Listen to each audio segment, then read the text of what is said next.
Semangat pagi. Apa kabar Bapak Ibu dan rekan-rekan yang terkasih dalam Kristus? Semoga karena kasih Allah, anugerah kesehatan dan kegembiraan senantiasa bersama kita dan keluarga kita di rumah. Hari ini Sabtu 20 Agustus 2022, peringatan wajib Santo Bernardus, Abbas dan Pujangga Gereja dalam Pekan Biasa ke-20 tahun liturgi C2. Kita akan mendengarkan sabda Tuhan dari Injil Suci menurut Matius, bab 23, ayat 1 sampai dengan 12. Sekali peristiwa berkatalah Yesus kepada orang banyak dan murid-muridnya, "Ahli-ahli Taurat dan orang-orang Farisi telah menduduki kursi Musa. Sebab itu, turutilah dan lakukanlah segala sesuatu yang mereka ajarkan kepadamu. Tetapi janganlah kalian turuti perbuatan mereka, karena mereka mengajarkan tetapi tidak melakukannya. Mereka mengikat beban-beban berat, lalu meletakkannya di atas bahu orang, tetapi mereka sendiri tidak mau menyentuhnya. Semua pekerjaan yang mereka lakukan hanya dimaksud supaya dilihat orang. Mereka memakai tali sembahyang yang lebar dan jubah yang panjang. Mereka suka duduk di tempat terhormat dalam perjamuan dan di tempat terdepan di rumah ibadat. Mereka suka menerima penghormatan di pasar dan suka dipanggil rabi. Tetapi kalian, janganlah kalian suka disebut rabi, karena hanya satulah rabimu, dan kalian semua adalah saudara. Dan janganlah kalian menyebut siapapun bapa di bumi ini, karena hanya satu Bapamu, yaitu Dia yang di surga. Janganlah pula kalian disebut pemimpin, karena hanya satu pemimpinmu, yaitu Kristus. Siapapun yang terbesar di antaramu, hendaklah ia menjadi pelayanmu. Barang siapa meninggikan diri akan direndahkan, dan barang siapa merendahkan diri akan ditinggikan." Demikianlah sabda Tuhan. Terpujilah Kristus. Bapak, Ibu, dan rekan-rekan yang terkasih dalam Kristus, perikop ini berisikan peringatan keras untuk menghindari gaya hidup religius dari para ahli kitab dan orang-orang Farisi. Saat peringatan Tuhan Yesus ini disampaikan, para murid Tuhan Yesus dan khalayak umum menjadi pendengarnya. Para ahli kitab adalah kaum intelek religius yang ahli dalam menafsirkan perjanjian lama dan penerapannya dalam hidup sehari-hari. Sedangkan orang Farisi adalah suatu persekutuan persaudaraan yang mengungkapkan keakraban mereka dengan makan bersama, sekaligus berusaha membanggakan diri karena telah menaati hukum dengan sebaik-baiknya. Perlu kita ketahui, tidak setiap ahli kitab saat itu adalah orang Farisi, dan tidak setiap orang Farisi adalah ahli kitab. Tuhan Yesus mengatakan bahwa para ahli Taurat dan orang Farisi telah duduk di kursi Musa. Kursi Musa ini adalah ungkapan untuk melukiskan kursi kehormatan dalam rumah ibadat Yahudi, di mana seorang guru menyampaikan ajarannya. Tuhan Yesus mengetahui bahwa apa yang mereka ajarkan adalah baik dan benar. Maka para murid dan masyarakat umum juga harus melaksanakan ajaran mereka. Akan tetapi, jangan sampai meneladani ataupun mengikuti kemunafikan yang mereka lakukan. Tuntutan para ahli Taurat dan orang Farisi untuk menerapkan peraturan imamat secara kaku kepada orang-orang awam seringkali memberatkan dan manipulatif, sehingga bertentangan dengan sabda Tuhan Yesus dalam Injil Suci menurut Matius bab 11 ayat 28-30 mengenai pikulan yang enak dan ringan. Cinta mereka terhadap penonjolan diri dan hasrat untuk memperoleh sebutan-sebutan kehormatanlah yang dikritik oleh Tuhan Yesus. Beberapa tindakan mereka yang suka ditonjolkan antara lain: pertama, membuka kotak kecil berisi gulungan ayat yang disebut filakteri saat berdoa, supaya diperhatikan orang.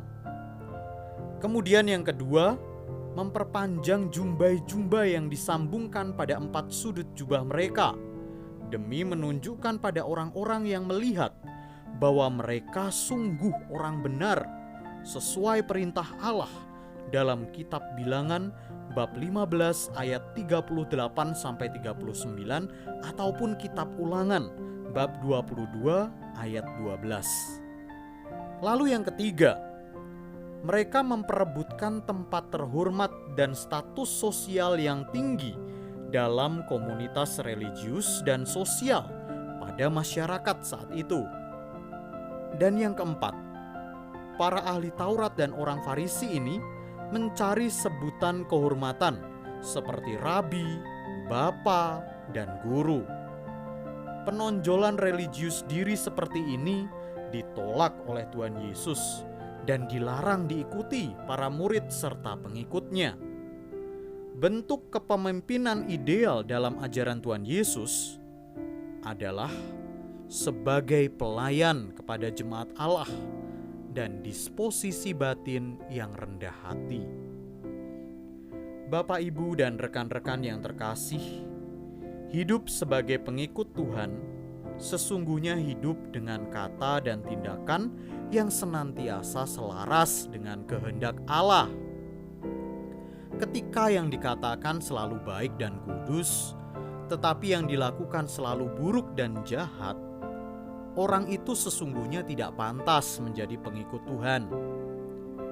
Santo Bernardus yang kita peringati hari ini menjadi teladan untuk kita. Pada mulanya ia hidup dalam ketidakteraturan dan seenaknya sendiri. Tetapi setelah ia mengenal Tuhan lebih dalam melalui bimbingan Santo Stefanus Harding, seorang abbas biara Sisterian, pewartaan dan tindakannya senantiasa sejalan. Menjadi refleksi bagi kita. Apakah kita sungguh telah menyadari kelemahan-kelemahan diri kita yang tidak selaras dengan kehendak Tuhan? Bagaimana disposisi batin kita dalam melaksanakan ajaran iman kita? Apakah hanya sebatas dilakukan tanpa penghayatan atau hanya demi dipandang baik oleh orang lain? Sejauh mana kita telah mengusahakan keselarasan pikiran, hati, perkataan, dan tindakan kita?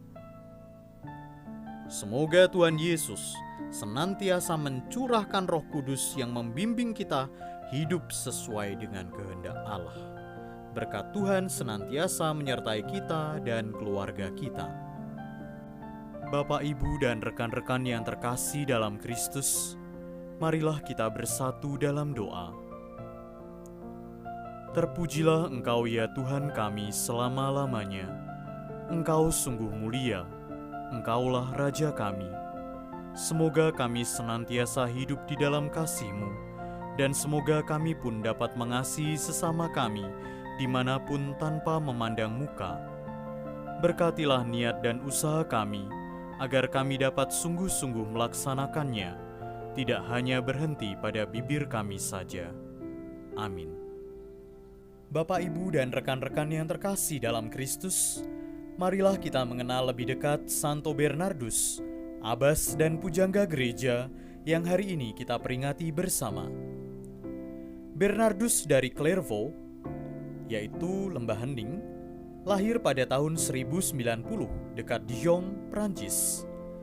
Putra dari Techelin Sorel dan Alet Montbard ini digelari pujangga gereja dan dikenal juga sebagai Bapak Gereja terakhir.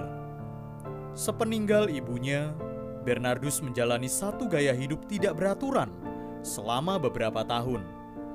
Namun, kemudian ia membarui cara hidupnya dan bersama beberapa orang temannya masuk biara pertapaan Citeaux yang dipimpin oleh Santo Stefanus Harding. Keputusannya untuk memasuki hidup membiara ini ditentang keras oleh ayah dan kedua kakaknya. Meskipun demikian, Bernardus tetap teguh pada pendiriannya.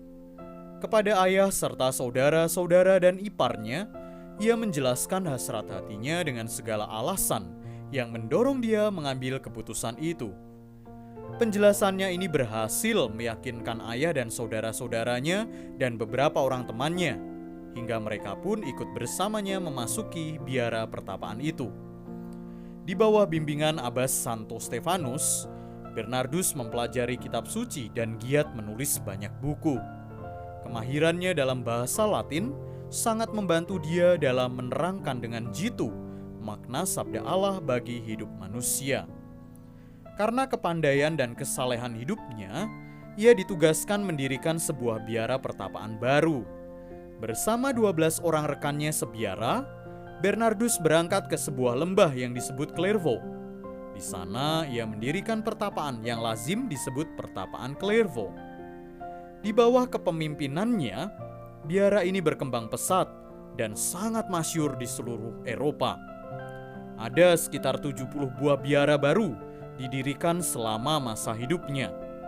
Di mana-mana di seluruh Eropa terdapat banyak biarawan asuhan Bernardus, sehingga Bernardus disebut juga sebagai pendiri kedua Ordo Cistercian, setelah Santo Stefanus Sarding sebagai pendiri pertama. Bernardus sendiri dikenal luas sebagai seorang pewarta, pembawa damai, dan penegak kebenaran. Ia dengan gigih membela hak Paus Innocentius II yang menduduki tahta suci dari tahun 1130 sampai 1143, melawan rongrongan Paus tandingan Anakletus pada tahun 1130, menentang pandangan-pandangan salah dari Petrus Abelard dan menulis banyak buku tentang berbagai hal. Oleh Paus Eugenius III yang menduduki tahta suci dari tahun 1145 sampai 1153, bekas asuhannya di pertapaan Clairvaux, Bernardus diutus ke Jerman dan Perancis untuk berkhotbah menentang ajaran sesat Albigensia. Khotbah-khotbahnya sangat berpengaruh dan tulisan-tulisannya mengilhami mistisisme abad pertengahan.